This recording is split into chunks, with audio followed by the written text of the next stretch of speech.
matter where you are, no matter how far. Don't worry, baby, just call out my name. I'll be there in a hurry. You don't have to worry, but baby, there ain't no mountain high enough. Ain't no valley low enough. Ain't no river wide enough to keep me from getting to you, baby. Olá, bem-vindos a Sintonizando Saúde, é sempre muito bom estar aqui com vocês. E hoje eu vou procurar abordar eu queria deixar isso bem claro nesse início de ano, para a gente poder abordar outros assuntos e já ter essa base sedimentada. E a questão é que tudo começa nos pensamentos, então eu queria falar um pouquinho sobre isso hoje, sobre essa questão dos pensamentos, né?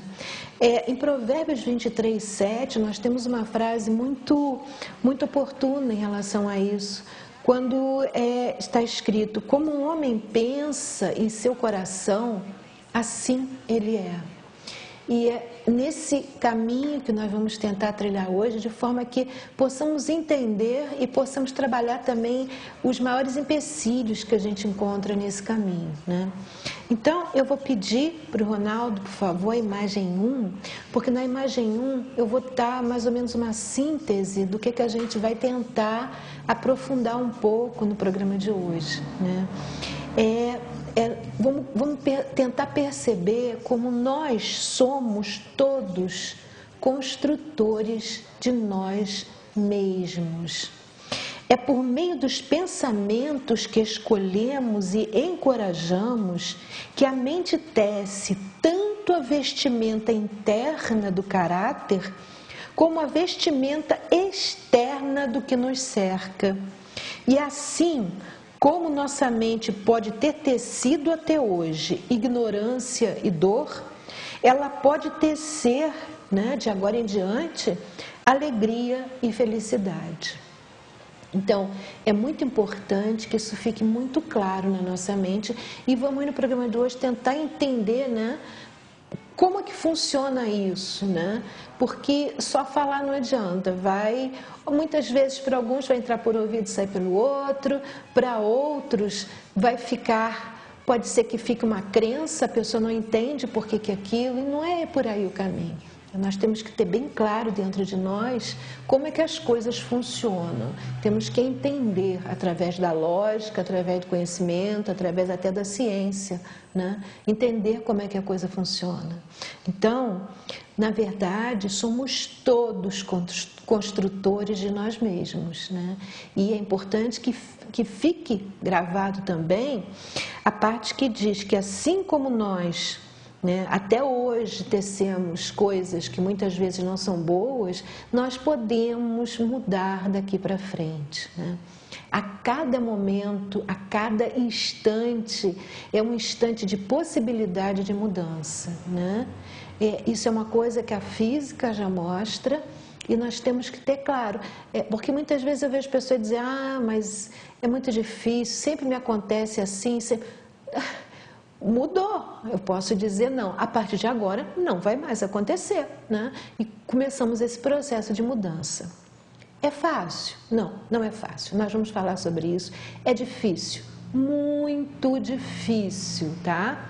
Mas é perfeitamente possível para toda a face da Terra, para todas as pessoas, não tem exceção, né? É possível a todo mundo fazer essa transformação. Agora, vamos primeiro falar de se a pessoa se dispõe a fazer essa transformação, né? Quais os principais empecilhos que vão chegar até ela? Quais as primeiras coisas que vão aparecer, que vão começar a atrapalhar esse processo, a impedir esse processo, né? E esses principais, claro que isso aí é um apanhado só a nível de pensamentos, sempre são os pensamentos, mas que tipo de pensamentos são os piores empecilhos de todos, né? São os pensamentos de dúvida e de temor. Eles são os piores empecilhos que nós possamos ter. né? Eles nunca, pensamento de dúvida e temor, sem exceção, nunca resolve, não, ainda não é não, isso vai ser mais para frente. Obrigada, mas é mais para frente um pouquinho.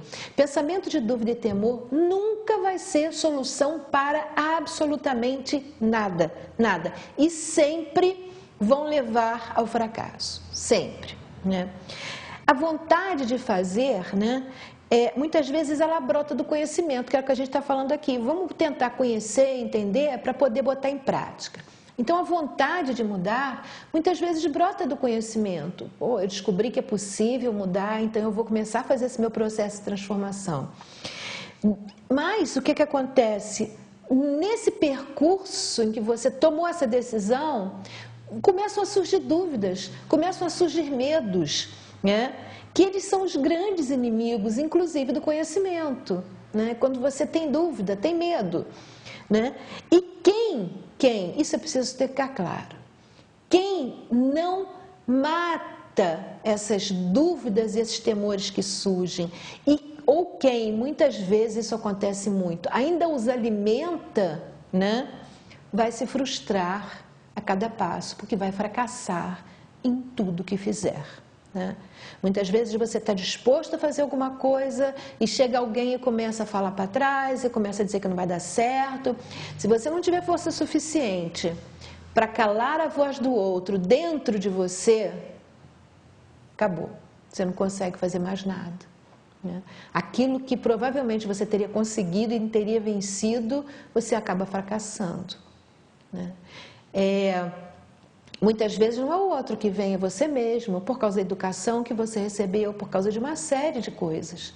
Se você não conseguir trabalhar esse pensamento dentro de você, como trabalhar esses pensamentos, a gente inclusive vai ver um videozinho no final muito bom sobre isso, né? E aí, você não conseguir fazer isso, você vai acabar fracassando. Uma das coisas que mais facilita esse fracasso, né, é que o medo, né, virou um veneno politicamente correto. É assim que eu enxergo o medo nos dias de hoje. O medo virou... Eckhart Tolle, eu já falei muito deles para vocês, mas eu hoje não lembrei disso. Eu agora há pouco estava pensando, eu posso trazer novamente, que eu já mostrei para vocês, e a imagem do livro principal do Eckhart Tolle, que é O Poder do Agora, que acho que todo mundo tinha que ler esse livro, ele é excelente.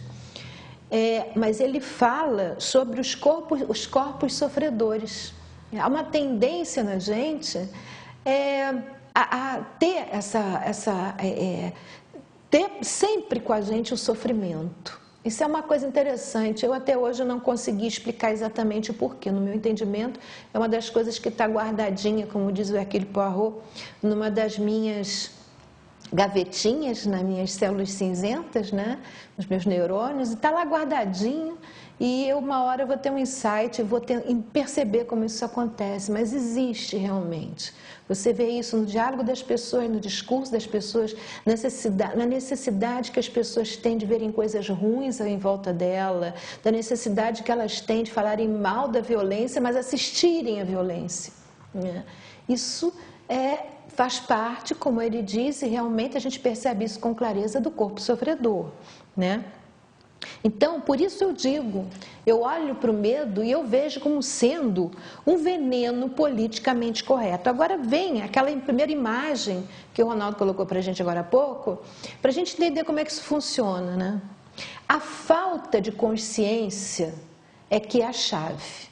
Quando você não está consciente, ou seja, quando você não está presente completamente no seu aqui e agora, quando os teus pensamentos estão no passado ou no futuro, né? A gente já falou muito sobre isso. Inevitavelmente, você vai sentir dúvida, você vai sentir insegurança. Inevitavelmente, o processo é esse. E essa dúvida e essa insegurança vão gerar o medo. E, naturalmente, o medo vai gerar mais falta de consciência. E aí nós vamos ter um círculo vicioso e vamos chegar aonde nós estamos hoje em dia no mundo, que é o pânico total, o medo como carro-chefe de tudo. E por que eu digo que ele é o veneno politicamente correto? Porque todo mundo tem medo, mas fala do medo e incentiva o medo. Sempre que você vê uma violência e você passa ela à frente, você passa um vídeo de violência à frente, no momento em que você assiste um vídeo de violência, você já está incrementando o medo. Você já está estimulando o medo, né? Então, ele é mais do que politicamente correto. O medo gera dinheiro, né? Porque se a TV tirar todas as notícias de violência, ninguém vai assistir. Uma TV que não fale de violência não dá ibope. Mas se você colocar violência lá, todo mundo quer saber o que aconteceu. O que será que aconteceu? O que aconteceu ali? Não, morreu um monte de pessoas ali. O que será que foi? Todo mundo quer ver. Isso é notícia. Isso rende dinheiro, né? Então, o medo hoje, né, é politicamente correto. Todos querem o medo. Todos sentem um certo frisson em viver com aquele temor. Corre-se para um filme de terror. Qual é a bilheteria de um filme de terror? É imensa, gera dinheiro. Porque as pessoas querem lá ver e sentir aquele medo dentro de si, querem sentir aquele terror, querem vivenciar o seu corpo sofredor. E enquanto nós não despertarmos a nossa consciência para isso, para que cada um de nós tenha um corpo sofredor e que se ele não trabalhar aquele sofredor, aquele corpo sofredor, ele vai vivenciá-lo o tempo todo, né? Ou vendo filme de terror, ou fazendo parte de um ato de violência de várias formas, simultaneamente, né? Só quando você consegue ter consciência disso, você começa a ter possibilidade de escapar desse processo. Vamos ver a outra imagem? Na outra imagem, e a imagem 3, a gente vai ter noção de como é que funciona isso. Quando eu adquiro consciência, no momento em que eu começo a trabalhar a minha consciência, né, eu começo a desenvolver a fé e a confiança dentro de mim. Eu começo a ter fé, acreditar que existe um Deus e que Ele não pode ter criado isso essa violência que eu estou vendo à minha volta. Sou eu que estou gerando isso, né? E aí eu começo a ter confiança em mim mesmo, de que é possível escapar disso. E aí, consequentemente, eu começo a viver em harmonia, em paz.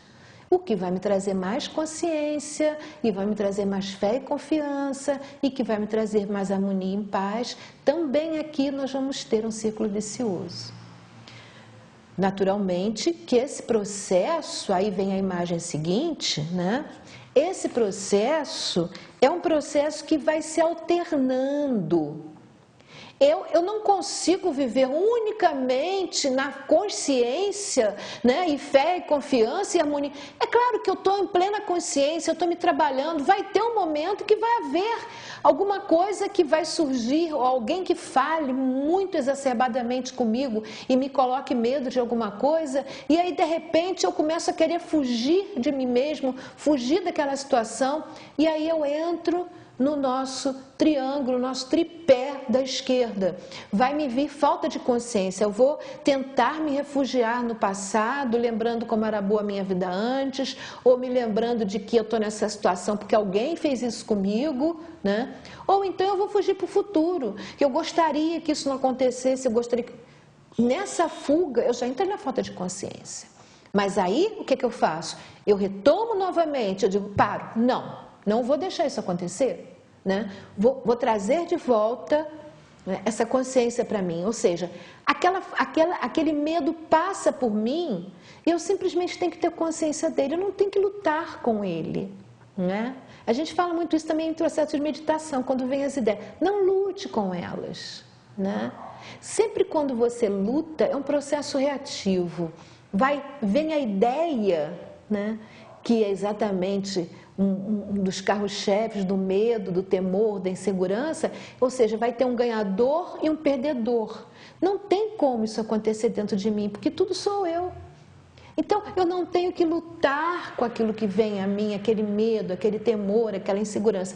Eu tenho simplesmente que estar consciente, tenho que estar sabendo o que ele está acontecendo. Estar consciente, estar com a mente vazia, é estar livre de pensamentos que já existem. É permitir que surjam pensamentos novos no aqui e no agora. Deixar a mente o espaço livre para que os pensamentos do aqui e agora possam vir, possam passar pela nossa mente, né? Então, esse processo é um processo de troca. Eu volto para lá, aí eu simplesmente, nossa, está acontecendo isso comigo, eu estou com raiva de uma pessoa e eu estou sentindo isso. À medida que você vai se conscientizando de que você, como você está no aqui e agora, aquilo ali você vai ganhando paz. Você não se reprimiu, você não se rejeitou. Eu sou uma pessoa que eu sinto raiva, isso aí não é pecado. Não, eu não estou fazendo nada disso. Pecado é eu não estar junto com Deus. Se eu estou trazendo Deus, esse Deus que já está dentro de mim, se eu estou tirando aquelas capas de volta e estou permitindo que ele surja, ali eu já estou bem. E eu não posso tirar nenhuma capa que eu não tenha consciência que ela existe, então eu tenho que assimilar. Eu sou humana. Como eu sou humana, eu sinto raiva, eu sinto medo, eu sinto tudo isso. Isso é ser humano. Por isso Cristo se fez homem, para poder ter acesso a todas essas emoções que são humanas, que são naturais. Quem não tem medo, tá? Não é humano.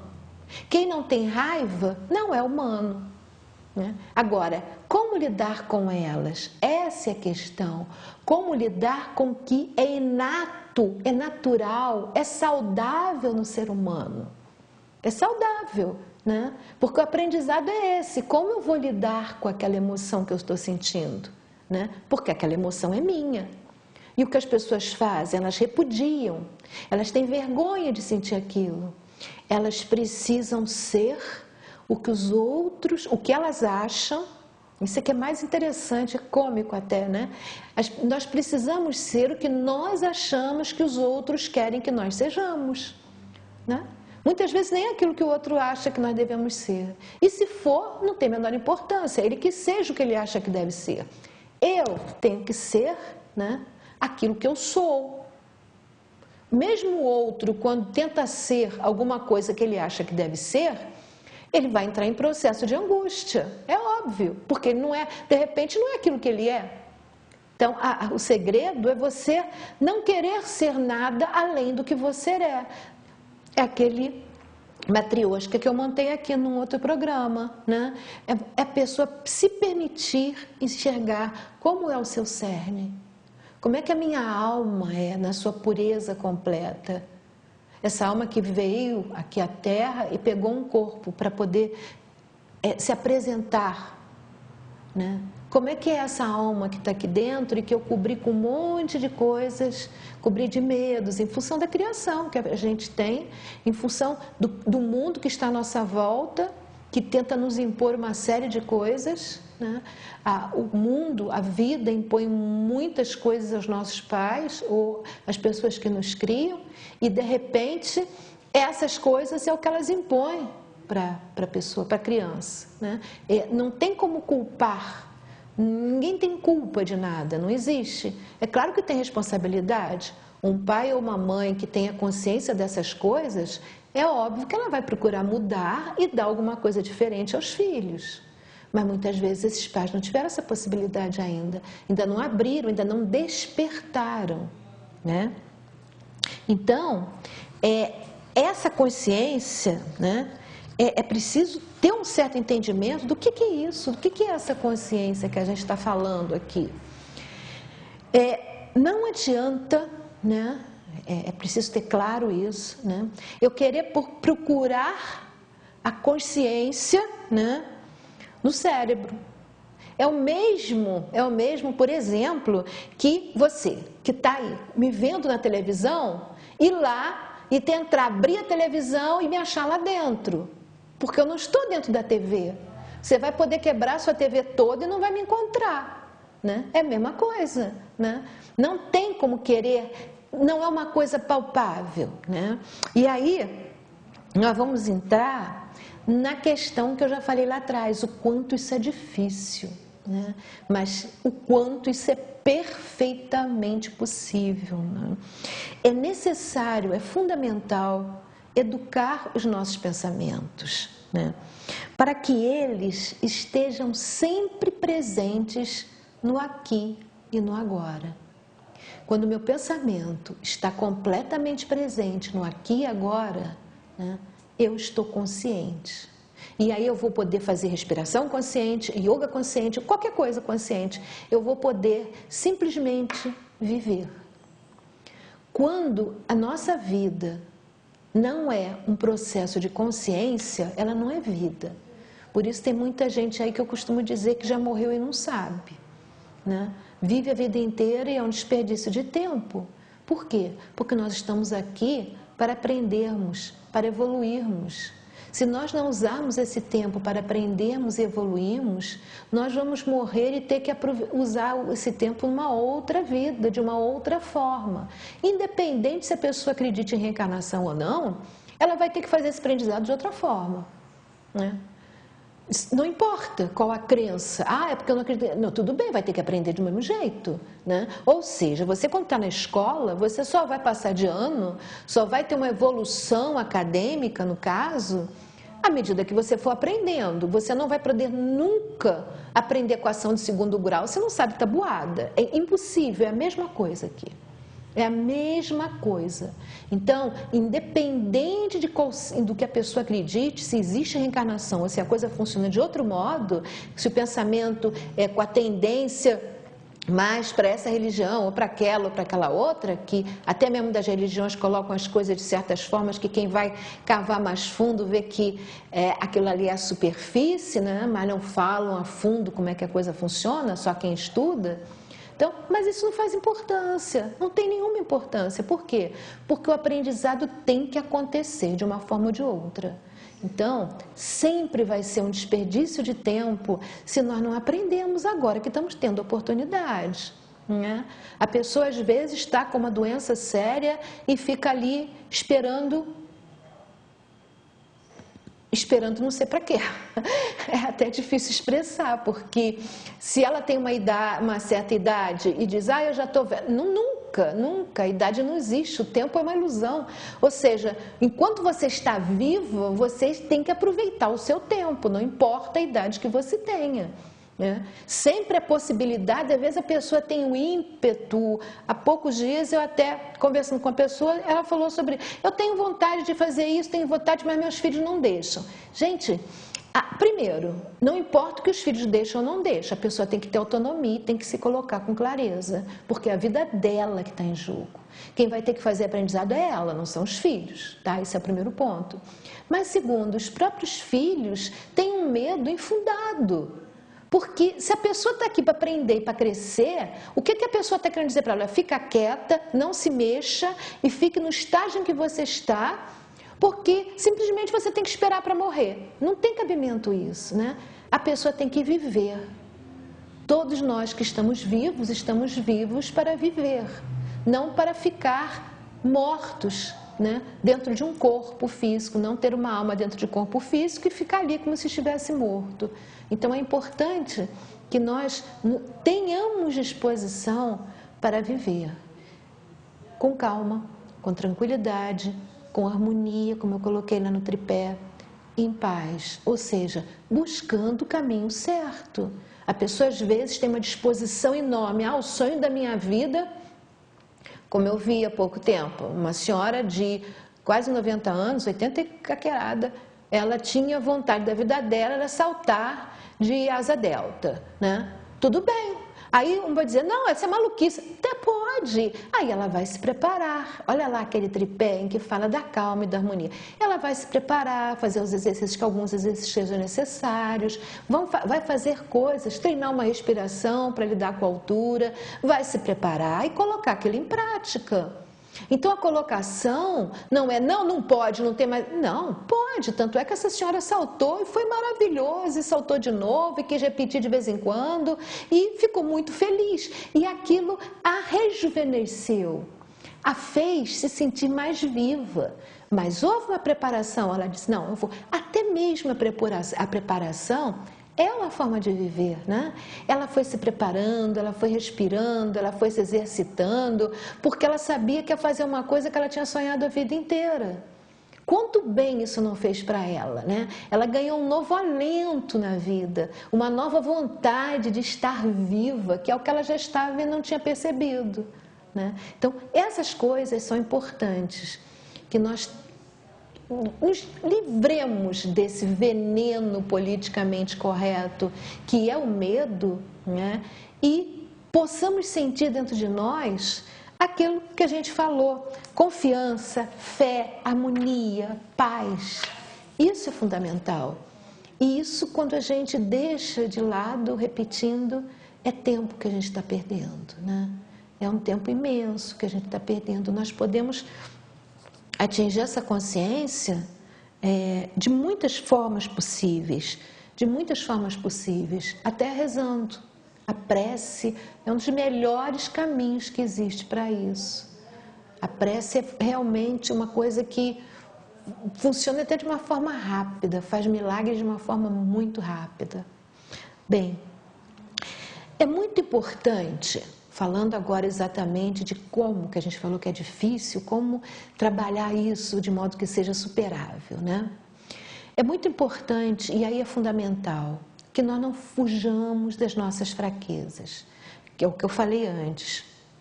Se eu tenho uma fraqueza, eu tenho que perceber que eu a tenho. Não tentar me iludir. Ah, não, eu não sou assim. A pessoa às vezes mente, quando alguém fala, não, mas eu não sou mentirosa. Mesmo que ela falou pensando na cabeça dela que ela é, mas falou para enganar o outro, só esse confronto entre o que eu falo e o que eu sinto já é uma forma de começar a gerar uma doença, uma angústia, uma depressão ou até um câncer mesmo, né? Não pode haver. O que eu posso fazer, se eu não quero entrar em confronto e eu não quero dizer para o outro que eu sou mentirosa, é simplesmente ficar calada. Calo, acabou, pronto, eu não entrei em confronto, né? Bom, quando eu percebo a minha fraqueza, eu tenho a possibilidade de transformá-la. Eu não posso transformar alguma coisa que eu não sei o que é, que eu não tenho consciência de que existe. Então, esse é o primeiro passo para isso. Então, é esse início do exercício da mudança, da transformação, só pode acontecer quando eu sei o que eu quero mudar e transformar, né? E aí vem a questão, como diz o James Allen, né? É James Allen o nome dele. Ele diz: isso requer esforço e mais esforço, paciência e mais paciência, força e mais força. Sem isso, nada feito, né? Assim como o homem, se vamos supor uma pessoa que ela está muito magrinha, sem músculo nenhum, o corpo está flácido, está ruim, aí o que ela faz? Ela vai se exercitar fisicamente. Ela vai exercitar o físico dela, ela vai se sentir mais forte, os músculos vão ficar revigorados, ela vai ter mais dinâmica, vai ficar mais saudável, né? Vai ser bom para essa pessoa. Sem isso, sem esse exercício, né, pode ser de muitas formas. Um vai para um alongamento, o outro vai para um yoga, para um pilates, cada um vai de uma forma, mas para mexer no físico você tem que ir a alguma coisa dessas, né? Da mesma forma, se a pessoa tem pensamentos fracos, se ela não consegue educar os próprios pensamentos, ela tem que se exercitar. É exatamente isso, ela tem que fazer o exercício do pensar corretamente. Quando, assim como se uma pessoa está fraca, não consegue levantar peso nenhum, à medida que ela se exercita, ela já começa a carregar pesos grandes, ela começa a ter força. A mesma coisa com os pensamentos. Se a pessoa tem pensamentos fracos, né? Qualquer coisa que alguém faz já influencia, ela tem vontade de fazer alguma coisa, né? Ela mesma já pensa, isso eu não vou conseguir, isso é muito difícil para mim. Eu costumo dizer que nada é difícil para ninguém. A questão, tudo que eu não sei é difícil para mim, o que eu sei não é difícil, é fácil. Então a questão não é que é difícil, eu não posso. É difícil, mas eu quero, eu aprendo, aí não é mais difícil, né? Mas a pessoa, muita gente já, não, isso aí eu não vou conseguir. Isso é pensamento fraco. E como é que ela faz para mudar isso? Vai ter que ter esforço. Vai ter que fazer esforço para aprender a pensar corretamente. A pessoa que foi lá para a aula de Pilates, para fazer os seus exercícios, para ficar saudável, ela teve que se esforçar. Ela teve que fazer certos alongamentos. Muitas vezes aquilo foram doloridos à medida que o músculo estava muito comprimido. Ela, para alongar, aquilo gerou uma certa dor para poder colocar o músculo no lugar. Ele estava totalmente fora do lugar. E você alonga, e depois que você alonga, ele volta para o lugar, aquilo dá um alívio, uma alegria, uma sensação prazerosa de bem-estar. Mas o processo que você fez foi uma coisa dolorosa, né? E tem que ser, porque você está esticando alguma coisa que era para estar naquela posição e de repente está toda encolhida, você tem que alongar, né? Nos pensamentos é a mesma coisa, né? Muitas vezes no início é doloroso para muitas pessoas, por exemplo, que foi educada com alguém dizendo: olha, meu filho, ter raiva é pecado, você não pode ter raiva, não pode sentir raiva, né? Aí a pessoa de repente tem que perceber que ela sente raiva. Tudo bem, ela pode até já ter descoberto que ter raiva é humano e só quem não tem raiva é anormal, né? Quem não tem raiva é que é o anormal, é que não é saudável. Ter raiva é saudável, a questão é que ela tem que aprender a lidar com a raiva dela. Ela pode saber disso, mas só o fato dela ter sido educada assim, quando ela começar a querer lidar com a raiva dela, ela vai ter medo, porque ela vai se sentir pecadora. E ela tem que limpar toda essa sujeira que ficou impregnada dentro dela. Esses conceitos errôneos, esses conceitos de culpa e pecado, que foram criados exatamente para que se possa ter poder. Qualquer pessoa que se sente culpada e errada, é uma pessoa fácil de você dominar, né? É até uma colocação do catecismo, essa ideia que é muito bem colocada, né? Como é que o mal age? Muitas vezes o mal age falando: olha, você fez isso errado, não devia ter feito. Só que em vez de levar a pessoa por outro caminho para se libertar disso, faz com que ela viva na depressão e no medo do que ela fez. É a única diferença, né? É muito interessante isso. Então, é preciso ter claro que o medo e a culpa foram criados para que se tenha domínio. Se você quer para que alguém tenha poder sobre você. Se você quer se libertar disso, você tem que se libertar dessa culpa, né? Você tem que se sentir responsável. Eu sou responsável pelo que eu estou sentindo. Eu estou com raiva. É humano eu sentir raiva. Como é que eu vou lidar com ela? Como é que eu vou fazer isso, né? Como é que eu vou trabalhar isso dentro de mim? Muitas vezes as pessoas colocam: você tem que perdoar, você tem que esquecer. Não tem que esquecer não, porque ninguém esquece.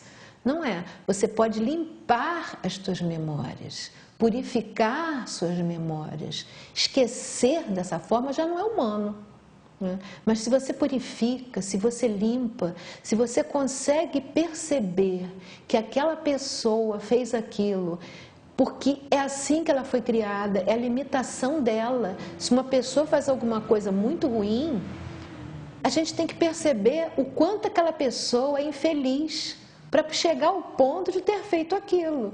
Está numa situação muito pior do que a que recebeu, né? Quando você começa a perceber isso, o perdão não é você perdoar o outro. Não tem cabimento eu perdoar o outro. Como é que eu posso perdoar? Eu tenho que compreender o que o outro fez e tenho que aceitar que eu participei daquilo. Então, eu me perdoo a mim mesmo, não ao outro. Eu me perdoo a mim mesmo, né? Compreendendo o que eu estou sentindo, compreendendo o que eu aceitei fazer comigo mesma e compreendendo que o outro fez isso porque ele tem as limitações dele, ele tem as angústias dele e que se ele fez muito mal, né, ele, na verdade, está numa situação muito pior que a minha. Então, eu tenho que compreender isso e, se possível, rezar para que ele se encaminhe bem, né? Num começo, você pode até simplesmente não querer mal, já é um passo, né? Você já botou, digamos, o pé dentro do caminho do perdão, né? E, à medida que você for se purificando e purificando as suas memórias, você vai conseguir se perdoar completamente, aceitar completamente o que aconteceu. E aí você já está fazendo esse complemento desse processo, está fazendo o processo por inteiro, né? Quando a pessoa coloca sempre, eu perdoei fulano, eu perdoei cicrano, aquilo ali, se você costuma fazer isso em relação a outras pessoas e pensar isso na sua cabeça, eu perdoo fulano, eu perdoo, ali você pode perceber que você não perdoou ninguém. Porque o outro você não pode perdoar, e a tua necessidade de falar isso para o outro significa que você não se perdoou a si mesmo. Isso já é um truque, um segredo para a gente poder se perceber um pouco, poder se compreender um pouco. Porque quando eu realmente me perdoo, aquilo vai embora, some. Então eu não tenho mais necessidade de falar aquilo, de vivenciar aquela ideia novamente, mesmo porque as minhas memórias já vão estar limpas, já vão estar purificadas. Aquilo não vai ter mais aquele peso. Então, se eu ainda coloco isso dessa forma, é porque não está limpo, não está purificado, ou seja, ainda está ali, ainda está presente, né? Bom, então, é preciso ter claro de que, assim como nós treinamos o nosso físico, né? E assim também como nós devemos treinar a nossa mente, o nosso cérebro, já falei isso em vários programas, nós temos que treinar. Aí quando eu falei a nossa mente, o nosso cérebro, eu falei nossos neurônios, né? Aprender a pensar, quebra-cabeças, uma série de coisas, né? Que a gente pode fazer para nossos neurônios estarem cada vez mais dinâmicos e mais vivos. Mas, além disso, né? Para nós podermos trabalhar os nossos pensamentos, nós temos que ter muito esforço, muita dedicação, né? Assim como no ato físico, também nisso, né? Uma dedicação muito grande, uma vontade muito grande de poder estar sempre atento, para quando o medo chega, a gente diz, olha, eu vi que você chegou, eu não vou te dar atenção. E aí ele vai embora, porque você não dá atenção para ele. E aí vem a dúvida, você diz, não. Eu não vou te dar atenção, eu sei que eu vou poder conseguir isso, eu vou tentar. E aí aquilo vai embora também, porque você não deu atenção. Quando você dá atenção, aquilo começa a crescer, né? De uma formiguinha, às vezes, vira um monstro imenso, um lagarto imenso, né? Bom, São Paulo já dizia, lembrando do que a gente está falando, ele dizia, não faço bem, em Romanos isso, não faço o bem que quero, mas o mal que não quero, esse faço. E foi assim, tendo essa consciência dele mesmo, ele teve consciência, foi assim, por isso que ele se tornou um santo, né? As pessoas pensam, São Paulo um santo. São Paulo é uma vivência, nós já tivemos um programa sobre isso, a Marisa Ferro falou muito bem para a gente sobre isso, né? São Paulo foi um exemplo de vida, de como você deixa de ser um crápula, né? Para ser um santo, de como você deixa de fazer o mal para você fazer o bem, né? Então é importante que a gente perceba, se ele conseguiu, nós podemos. Nós temos essa possibilidade, todos nós temos, mas por quê? Porque ele teve consciência, não faço o bem que quero, mas o mal que não quero, esse faço. Ele teve uma conversão, São Paulo, mas essa conversão, né, não tira o mérito dele do trabalho interno que ele tem que fazer. A conversão dele foi o despertar dele, os olhos se abriram, nele literalmente, porque ele iniciou com a cegueira, isso é uma metáfora, até pode ser colocado como uma metáfora para se entender como a coisa funciona. Além de ser um fato no caso dele, pode funcionar como metáfora em vários casos, né? A pessoa está cega, a verdade, e de repente aquilo se abre. Só que aquilo ali, as pessoas pensam, aquilo ali ele pronto, virou... Não virou santo ali não. Ali ele abriu os olhos e teve a possibilidade de começar a se atrapalhar. O mérito da santidade é dele. Foi ele que fez um trabalho interno de busca, de progresso, de melhoria interna, de evolução interna, né? Por isso, porque ele tinha consciência de como ele era, de como ele reagia, e foi nesse trabalho que ele se converteu num santo. Não faço o bem que quero, mas o mal que não quero, esse eu faço. E foi assim que ele começou a poder trabalhar com isso. esse foi o ato de consciência, se observar o tempo todo e começar a poder trabalhar com isso, né? James Allen, ele é um filósofo britânico de 1800 e pouco. Ele tem uma coisa que eu gosto muito, apesar que a maioria dos filósofos que eu gosto todos foram assim, mas o trabalho deles é um processo não acadêmico exclusivamente. É sempre um processo em que o estudo e o conhecimento vão em paralelo com a própria evolução. Eu acho isso fundamental. Isso é o que eu tento fazer o tempo todo. Passar para vocês o que eu aprendo pelas minhas próprias experiências, só que eu vou agregando conhecimento nisso, conhecimento acadêmico a isso, né? Mas eu acho isso fundamental porque quando você lê o James Allen, você vê que ele sente o que ele está falando. E isso é fundamental. Para mim, pelo menos, eu acho isso muito importante. Então, eu vou ler para vocês um trechinho que é muito bom mesmo, eu considero excelente. Ele diz: o irrefletido, o ignorante e o indolente, vendo somente os efeitos aparentes das coisas e não as coisas em si, falam em sorte, falam em destino, falam em acaso. Vendo um homem tornar-se rico, eles dizem: nossa, que sujeito de sorte. Observando um outro tornar-se intelectualizado, ter muito conhecimento, eles exclamam: nossa, como ele é bem dotado. E notando uma santidade de caráter e ampla influência que um outro tenha, eles comentam como a sorte ajuda esse sujeito a cada passo. Eles não veem as provações, fracassos, lutas que esses homens voluntariamente encontraram para ganhar toda aquela experiência.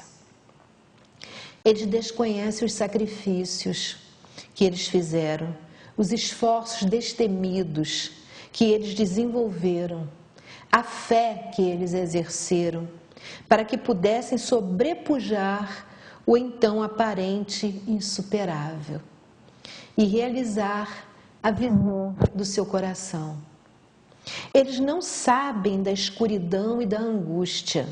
Eles somente veem a luz e a alegria e chamam a isso de sorte. Não vendo a longa e árdua jornada, mas somente contemplando a risonha meta alcançada. E chamam a isso de boa fortuna. Não entendem o processo, mas percebem somente o resultado e chamam a isso de acaso.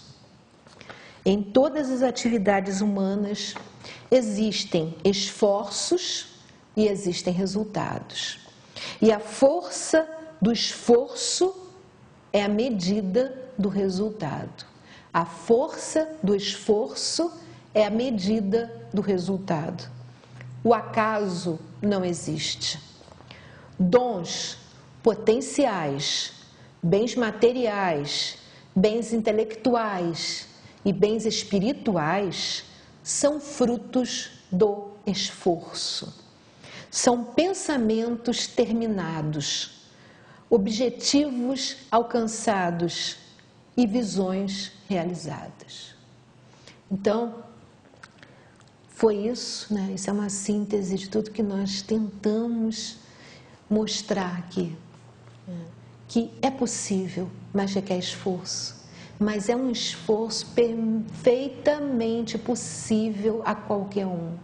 Há que vencer o medo e a dúvida. Uma pessoa, dando um exemplo, uma pessoa que esteja muito doente, vamos supor que essa pessoa está até a morte, não tem por que ela se conformar com isso, né? Até mesmo através da lógica você vai ver, se ela já está embarcando naquele barco, ela tem que ter coragem, porque ela não vai mais perder nada, então tem que ter coragem para saltar do barco, ir para a água e nadar com todas as suas forças. Em qualquer circunstância que você esteja, se você está no começo de uma doença, maravilha, porque você vai conseguir atingir a margem mais depressa, né? Você vai saltar do seu barco, nadar. E quando você tem, né, quando a coisa realmente acontece, a alegria que a pessoa tem é muito maior, porque você não chega à margem igual, você chega transformado. Isso vale para qualquer coisa, para uma angústia, para uma depressão, para tudo, para absolutamente tudo. Para uma busca de realização profissional, para tudo vale. Há que ter coragem e se jogar com fé e confiança. Tem aquela história me lembrou agora? Do montanhista que estava fazendo uma escalada e era um dia que estava nevando muito, ele estava sozinho e de repente ele caiu e ficou pendurado pela corda. E ele pensou, o que que eu faço, como é que eu saio daqui? Ele percebeu que não tinha possibilidade. E ali ele se soltou e relaxou e veio uma voz que disse a ele, solta a corda. E aí ele foi tomado pela dúvida e pelo medo. Vamos voltar para a nossa lógica que nós falamos agora há pouco. Mesmo pela lógica, se ele não soltasse a corda, ele ia morrer congelado. Então, se ele tivesse usado a lógica, ele ali tinha uma possibilidade. Mas ele não usou a lógica. O medo e a dúvida nos cegam. Ele não usou nem a lógica, nem usou a inspiração que ele teve. E no dia seguinte, ele foi encontrado morto, congelado, a menos de 1 metro do solo. Então, vale a pena, sempre vale a pena para quem está morto em vida, ganhar força e coragem para viver, sempre. Eu tenho certeza que quando a pessoa faz isso e ela sempre tem junto com ela uma prece a Deus, para que a ajude, não para dizer o que é, não, Senhor, eu quero que o Senhor me ajude a fazer isso. Não, não, não. A prece verdadeira não diz a Deus o que Ele tem que fazer. Diz o que você quer alcançar. Por exemplo, eu quero alcançar a cura. Como vai ser, Ele sabe, não você. Então, Deus, me ajuda a atingir uma meta boa, ou minha cura, ou um trabalho, quando poder fazer um trabalho que eu realmente goste, ame de fazer, E de repente, acontece. Se você tem um trabalho e não sabe o que você amaria fazer realmente, pede a Deus, olha, eu queria tanto ter um trabalho que eu fosse trabalhar todos os dias feliz para fazer alguma coisa que eu gosto muito. Me ajuda nisso. E aí, abre o teu coração para isso. Tem coragem de se libertar do medo e da dúvida. E de repente você vai começando a abrir possibilidades. As coisas vão começando a acontecer, Isso sempre é uma coisa inevitável. E quando se fala em realizar a visão, fala-se em tornar-se um com o próprio ideal. Como eu estava falando agora da pessoa que pede a Deus para ele descobrir o que ele gostaria de fazer e conseguir concretizar isso, Mas é preciso cuidado, é o que eu estou falando, de realizar a visão do seu coração e não realizar um desejo ocioso. Eu vejo que o outro faz um certo trabalho, ele ganha muito dinheiro fazendo aquilo. Deus, eu queria que você me arrumasse, queria poder fazer aquilo que ele faz. E de repente o que você está pedindo, Deus dá, como diz o Richard Bach, Cuidado com o que você pede, porque Deus dá. E aí você tem aquele emprego, você vai vivendo numa angústia terrível, numa infelicidade terrível, numa depressão terrível. Então não é um desejo ocioso, ou não é um desejo invejoso, E além disso, temos que ter claro que a visão, esse desejo do coração, pode ser bom ou mal. Então, todo esse trabalho tem que estar um trabalho em conjunto, porque muitas vezes ele é bom ou é mal, ou é uma mistura das duas. Então, temos que ter esse trabalho que eu estou falando para limpar essa visão, para permitir que ela seja uma coisa positiva. Porque a visão sempre seguirá na direção daquilo que você secretamente mais ama. Não importa se é bom ou ruim.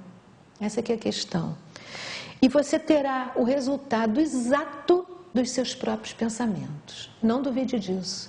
Então, temos que ter essa questão da prece, da entrega a Deus, de pedir que Ele faça o melhor por nós, quando nós muitas vezes não sabemos qual é o melhor, E Ele sempre vai nos dar o melhor, aquilo que vai nos fazer feliz.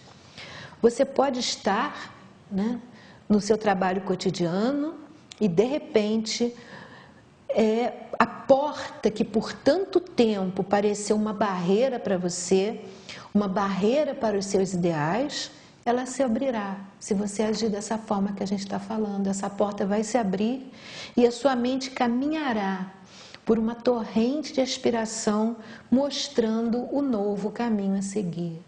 Mas é importante que você esteja aberto, né, para ouvir essa inspiração, que você tenha fé e confiança, fé em Deus e confiança em si mesmo para poder ouvi-la, né? E isso vai te dar paz e harmonia, capaz de permitir que todas essas inspirações, né, cheguem até você e que você as concretize, né? Bom, como eu falei no começo, nós vamos ver um filmezinho. Ele não é muito curto, mas se vocês prestarem atenção, ele vai colocar para vocês de uma forma bem clara, né, com as possibilidades que nós temos de caminho para educar os nossos pensamentos. Vamos ver então o nosso vídeo.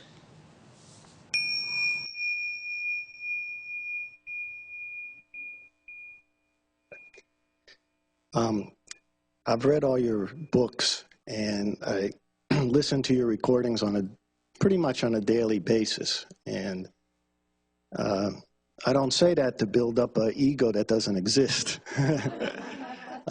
It leads into my question. What I find in trying to practice the power of now, trying to be conscious without thought, is a very heavy inner dialogue of all the principles and things that I've read, like, how should I do this? What would Eckhart say? And actually my thought process starts getting more active. And I think I'm losing the presence by that thought process. And then I think of your latest book with the cartoons, which I love, which I think there's one with a little bird in the tree. He's talking to the dog, and he's very upset. And the dog says, "What's wrong?" And the bird says, "Well, you know, I'm thinking about yesterday and this and that, and I'm worried about what's going to happen in a week, 2 weeks, about the future. What do I do? What do I do?" And the dog just looks at him and says, "Stop thinking." So how do I, you know, it seems you try to stop thinking, and you read all this and you try to practice it, but yet in any given situation, I find that in order to get closer to practicing it or even practice it, it's causing a lot of thoughts to happen. So is that different kind of thoughts, or those thoughts that I should break that kind of habit? And if so, how? Okay, thank you. Thank you.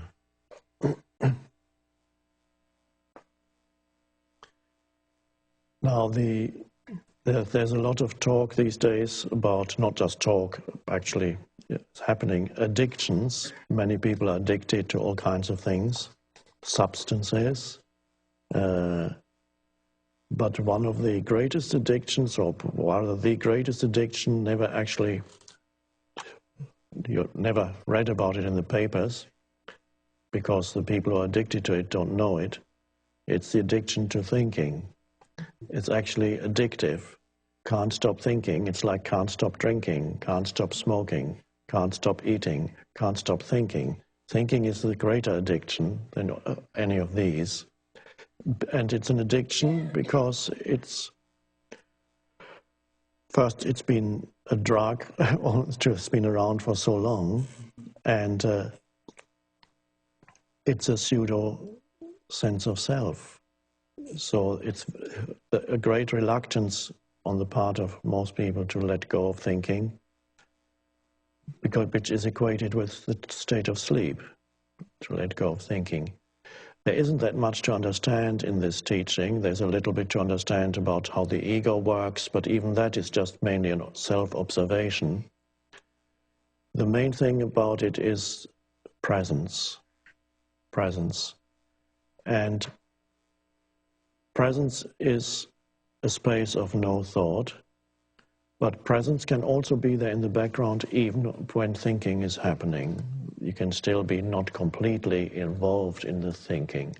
Thinking loses the ability to create havoc in your life and confuse you. So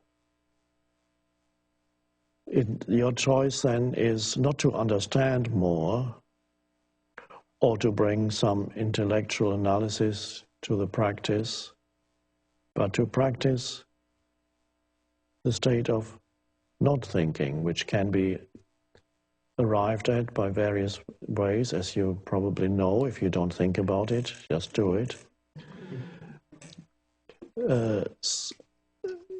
becoming more aware of the present moment and accept it as it is slows down the overactive mind is one thing. Because a lot of the overactivity of the mind is an attempt to get away from the isness, the simplicity of the present moment. So to become more aware of the present moment as a practice, have perhaps little pointers in your office, at home, in your car.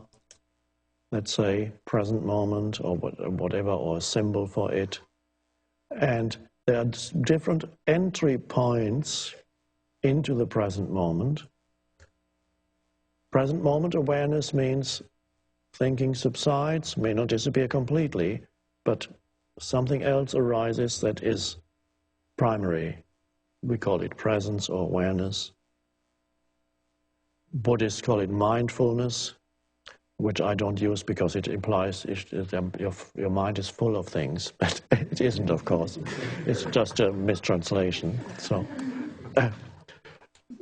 to be present, first of all, use the present moment to become, but how do you become conscious of the present moment? Now, when you get it, after a while, you can actually sense the presence of the present, so to speak, directly, and there it is.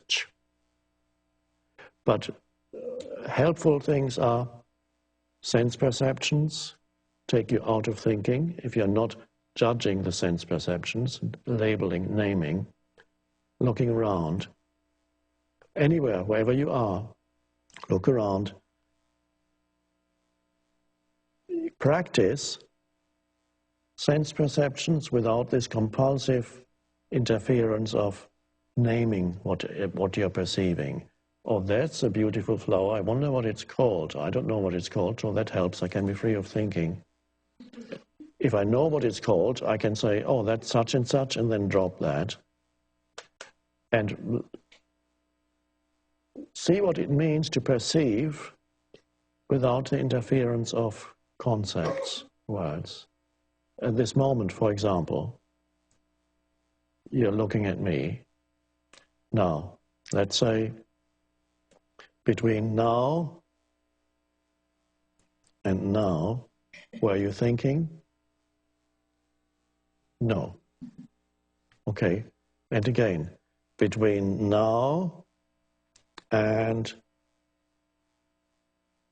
now, were you thinking or present?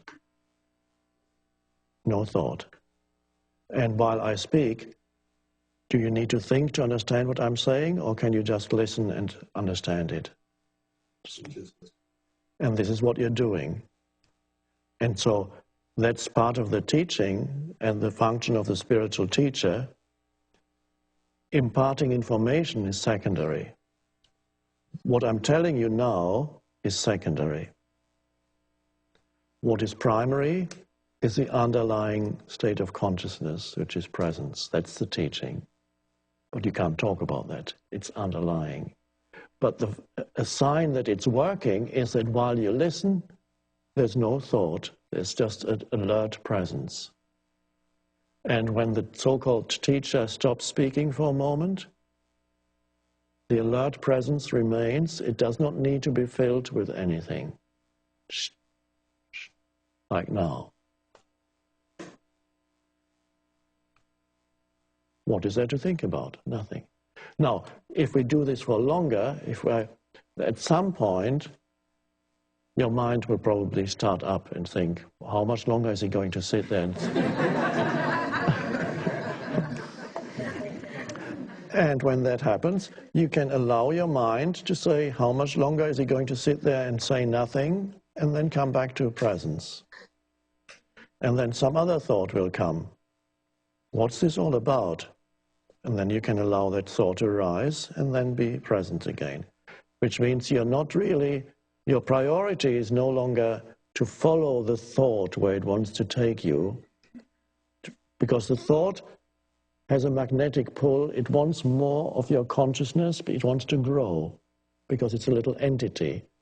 It wants to grow, so it wants your attention.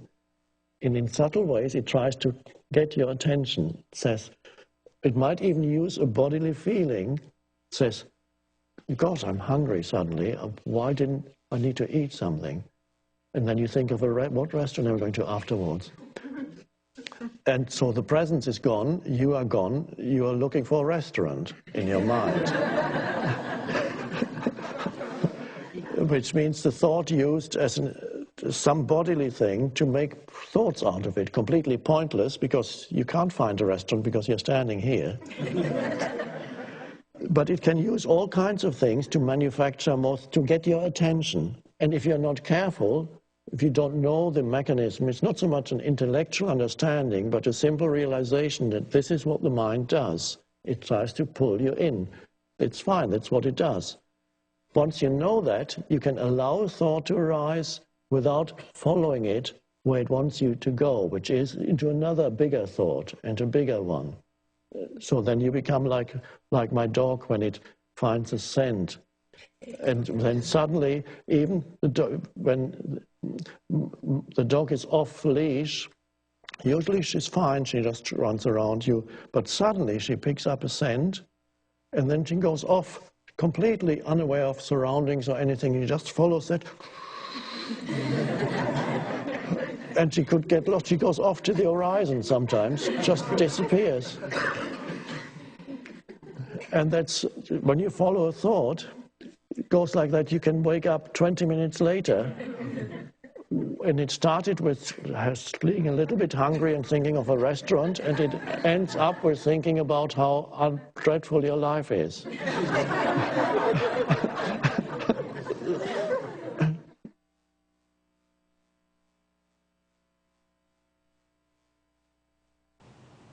Bem, eu espero que vocês tenham usufruído, aproveitado, né, a mensagem que a Eckhart Tolle nos passou. Bem, por hoje estamos terminando o nosso programa, né? Eu lembro para vocês que quem tiver interesse na babosa, né, originalmente criada pelo Frei Romano Zago, podem entrar em contato comigo. Tem uma imagenzinha aí que eu coloquei, que tem o telefone 2237-0720. Ela já vem pronta para consumo. É mel, o aloe vera, que é a babosa, e a geleia real já vem pronta para consumo. Quem quiser também o álcool higienizante com babosa, com aloe vera, né? Também é só entrar em contato 2237-0720. Ou o Lota, que é o higienizador nasal. Ele pode ser para uso até diário, para quem quer, para manter o sistema respiratório limpo, ou também para ajudar no tratamento de várias doenças, né? E do lado direito tem escrito. É só entrar em contato, 2237-0720. Terminamos por hoje o nosso programa, mas contamos sempre com vocês. O nosso horário é sexta-feira, 13h, ao vivo, ou temos 2 reprises oficiais. Na segunda-feira, às 15h, às 15 horas, ou na quarta-feira, às 5h, às 17 horas. Vocês também podem ver o programa pela TV Vila Imperial, canal 19, ao vivo, ou na TV, que eu quero dizer, ou então pela página TV Vila Imperial no internet. E também na página TV Vila Imperial do Facebook. Vocês podem até curtir a página e ter acesso a todas as atualizações que eles coloquem na página. E também podem ver pelos dispositivos móveis de vocês. Vocês querendo ver programas antigos, né? Esse programa daqui a uns dias vai estar lá também. É só entrar na página do Facebook do Sintonizando Saúde. Lá vocês têm acesso a todos os programas, imagens e vídeos que eu coloco, que estão no programa, eu coloco muitas vezes fora na página, né? Para quem quer ver só aquele vídeo separado depois de ver o programa. E se vocês curtirem, vão ter acesso sempre às nossas atualizações. Bem, muito obrigada, foi muito bom estar aqui com vocês. Paz, saúde, alegria e bem a todos. Now if you need me, call me, no matter where you are, no matter how far. Don't worry, baby, just call out my name, I'll be there.